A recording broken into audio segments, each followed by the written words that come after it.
नमस्कार दोस्तों, स्वागत है आप सभी का online data post YouTube channel पर। इस वीडियो में हम बात करने वाले एक बड़ी और लेटेस्ट अपडेट के बारे में, जो कि संबंधित है बीएड छात्रों के लिए एक बड़ी अपडेट के बारे में। साथ ही साथ हम कह सकते हैं खुशखबरी को लेकर भी, क्योंकि यहाँ पे बीएड वाले अभ्यर्थियों के लिए पिछले शुक्रवार से कोई ऐसी अपडेट देखने के लिए नहीं मिली कि जो बीएड वाले छात्र उस बात को लेकर खुश हो सकें। क्योंकि आप जानते हैं कि सुप्रीम कोर्ट ऑफ इंडिया ने 28 जून 2018 के नोटिफिकेशन को रद्द कर दिया था।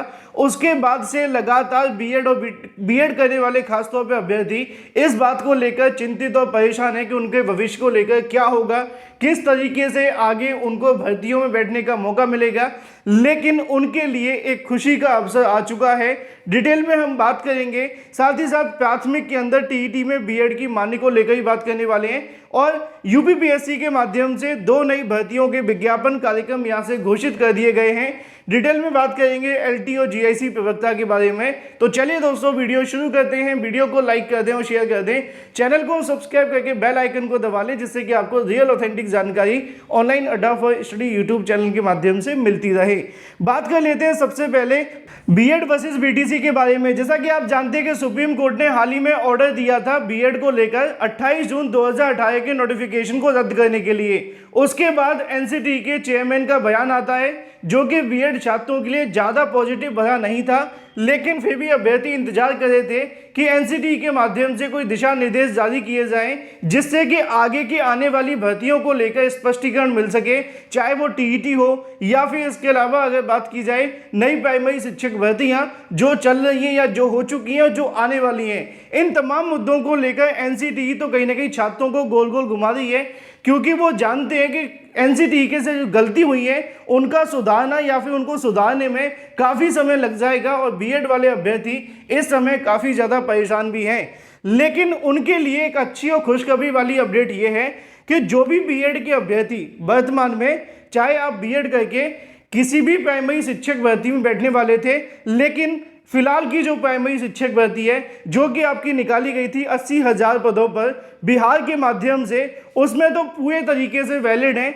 उसको लेकर बीपीएससी के चेयरमैन के माध्यम से भी इस संबंध में पूरी अनाउंसमेंट कर दी गई है, जिसको लेकर बीपीएससी के चेयरमैन कहते हैं कि जो वर्तमान के बीएड अभ्यर्थी इस बात को लेकर परेशान है कि बिहार शिक्षक भर्ती में बैठेंगे कि नहीं बैठेंगे। इसको लेकर उन्होंने बयान जारी किया है कि बीएड करने वाले सभी अभ्यर्थी प्राइमरी शिक्षक भर्ती के लिए एलिजिबल हैं और प्राइमरी शिक्षक भर्ती परीक्षा में बैठ सकते हैं। लेकिन ये तो आप सभी के लिए खुशखबरी है कि प्राइमरी शिक्षक भर्ती में आपको वैलिड माना गया है और आप परीक्षा दे भी सकते हैं। लेकिन यहाँ पे चेयरमैन साहब के माध्यम से एक बयान भी दे दिया गया है, जिसको कहीं ना कहीं थोड़ा सा हमें कह सकते हैं कि अटक रहा है। अटकना इन द सेंस कि उनका मामला ये है कि वो कहते हैं कि बीएड के अभ्यर्थी प्राइमरी शिक्षक भर्ती में बैठ तो सकते हैं, लेकिन उनका रिजल्ट जारी होगा कि नहीं होगा, इस बात को लेकर वो कुछ कंफर्म नहीं कर सकते।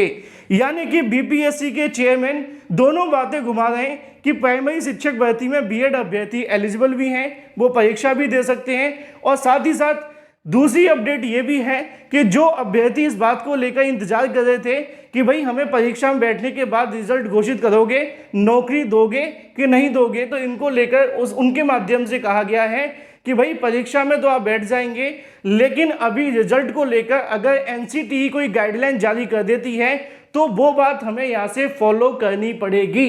निश्चित तौर पे बीएड वाले अभ्यर्थियों के लिए अच्छी अपडेट तो है, लेकिन उतनी ही बुरी अपडेट भी है, क्योंकि यहाँ पे अगर रिजल्ट के बाद उनको बाहर निकाला गया तो ये बड़ा झटका कहलाएगा उन सभी छात्रों के लिए।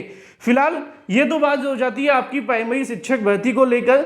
लेकिन अगर बात की जाए टीईटी के लेकर, तो टीईटी के संबंध में भी हाल ही में सीटेट की परीक्षा होने वाली है और उसके अंदर भी बीएड वाले छात्रों ने आवेदन किया है और सभी बीएड वाले अभ्यर्थी सीटेट परीक्षा भी दे सकते हैं, क्योंकि एनसीटीई के माध्यम से अभी कोई गाइडलाइन नहीं दी गई है। और चाहे कोई भी भर्ती संस्थान हो, चाहे कोई भी राज्य हो, वो सभी के सभी एनसीटीई के आदेश को मानेंगे। और जब एनसीटीई अपना कोई आदेश जारी करेगी तभी अभ्यर्थी प्राइमरी शिक्षक भर्ती और टीईटी से बाहर माने जाएंगे। और जब तक एनसीटीई के माध्यम से कोई नोटिस जारी नहीं होता तब तक यहाँ पे प्राइमरी शिक्षक भर्ती के अंदर और टीईटी के अंदर बीएड वाले अभ्यर्थी पूरे तरीके से वैलिड हैं। पहली बीपीएससी शिक्षक भर्ती को लेकर बयान दे दिया है, तो दूसरी अगर बात की जाए टीईटी को लेकर, अब बिहार शिक्षक भर्ती में रिजल्ट आएगा कि नहीं, ये धोखा होगा, इसको लेकर मैं ज़्यादा कुछ नहीं कह सकता, क्योंकि मैंने तो पहले भी कहा था कि चेयरमैन को क्लियर कर देना चाहिए। अगर किसी की नौकरी लगती है तो अच्छी बात होगी, बाद में निकालना और भी ज़्यादा मुश्किल हो जाता है। बात कर लेते हैं अपनी अगली अपडेट के बारे में, जो कि संबंधित है यूपीपीएससी के माध्यम से 2 नई भर्तियों को लेकर कार्यक्रम घोषित कर दिया गया है ऑफिशियल वेबसाइट पर, जिसकी जानकारी आप सभी को यहां से देखने के लिए मिल जाएगी। उत्तर प्रदेश लोक सेवा आयोग के माध्यम से 18 अगस्त 2023 को जारी किया गया नोटिस में जानकारी दी जाती है कि उत्तर प्रदेश लोक सेवा आयोग के माध्यम से जारी किए जाने वाले आगामी विज्ञापनों के लिए पदों का विवरण और विज्ञापन की तारीख जारी कर दी गई है। पहले नंबर पर लिखा हुआ है कि अपर निजी सचिव, जो कि 300 पदों के लिए विज्ञापन निकाला जाएगा, और ये विज्ञापन आपको सितंबर माह के दूसरे सप्ताह में देखने के लिए मिलेगा। दूसरे नंबर पे देखने के लिए मिलता है समीक्षा अधिकारी, सहायक समीक्षा अधिकारी परीक्षा को लेकर, जिसके अंदर पदों की संख्या 181 देखने के लिए मिलेगी, और इसका विज्ञापन अक्टूबर माह 2023 प्रथम सप्ताह में जारी कर दिया जाएगा।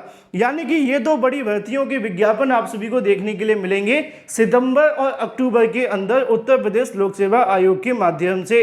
साथ ही उत्तर प्रदेश लोक सेवा आयोग के माध्यम से कहा जाता है कि जो भी अभ्यर्थी उत्तर प्रदेश की आने वाली परीक्षाओं में बैठना चाहते हैं लोक सेवा आयोग के माध्यम से, तो आपको ऑफिशियल वेबसाइट पर जाकर OTR करवाना पड़ेगा। अगर आप OTR नहीं करवाते हैं तो आपको किसी भर्ती में बैठने का मौका नहीं मिलेगा उत्तर प्रदेश लोक सेवा आयोग के माध्यम से होने वाली भर्तियों के लिए। अब बात कर लेते हैं अपनी अगली अपडेट के बारे में, जो कि संबंधित है LT ग्रेड शिक्षक भर्ती और GIC प्रवक्ता को लेकर, जिसका अध्याचन भी उत्तर प्रदेश लोक सेवा आयोग को काफ़ी लंबे समय पहले मिल चुका है। लेकिन इनके विज्ञापन के लिए अभ्यर्थियों ने हाल ही में धरना प्रदर्शन भी किए थे, लेकिन अभी तक जानकारी उत्तर प्रदेश लोक सेवा आयोग ने नहीं दी है कि इनका विज्ञापन कब तक जारी होगा। तो इसके बारे में मैंने कई अधिकारियों से जानने का प्रयास किया था हाल ही में, लेकिन BED वर्सेस BTC मामला चलने की वजह से मैंने जानकारी नहीं दी थी। असल में अधिकारियों का कहना यह था कि जो LT ग्रेड शिक्षक भर्ती, इसके अलावा GIC प्रवक्ता को लेकर जानकारी मांगी गई है, उनको लेकर उत्तर प्रदेश लोक सेवा आयोग को जानकारी तो मिली थी, लेकिन उन मुद्दों पर पूरे तरीके से विचार किया जा रहा है, क्योंकि समीक्षा अधिकारी, सहायक समीक्षा अधिकारी, ये एक योग्यता की भर्ती है। यानी कि इसमें सिर्फ आपको ग्रेजुएशन चाहिए, बस इतना काफ़ी है। लेकिन LT ग्रेड GIC प्रवक्ता, इसमें अलग अलग योग्यताएं मांगी जाती हैं, हर सब्जेक्ट की अपनी योग्यता होती है, फिर उसमें और भी बहुत सारे कॉम्बिनेशन वगैरह बिठाने पड़ते हैं। तो इन सारी चीज़ों को लेकर उत्तर प्रदेश लोक सेवा आयोग के माध्यम से तैयारियां की जा रही हैं।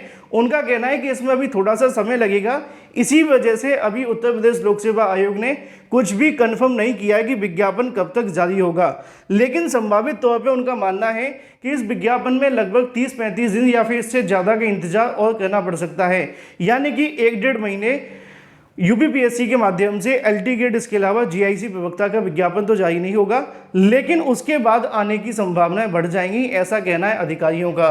क्योंकि उन्होंने कोई तारीख नहीं बताई है, तो मैं आपको कोई तारीख तो नहीं बता सकता, लेकिन मान करके चलिए कि इसका जो विज्ञापन होगा सितंबर के बाद ही आपको देखने के लिए मिलेगा। Thank you for watching this video.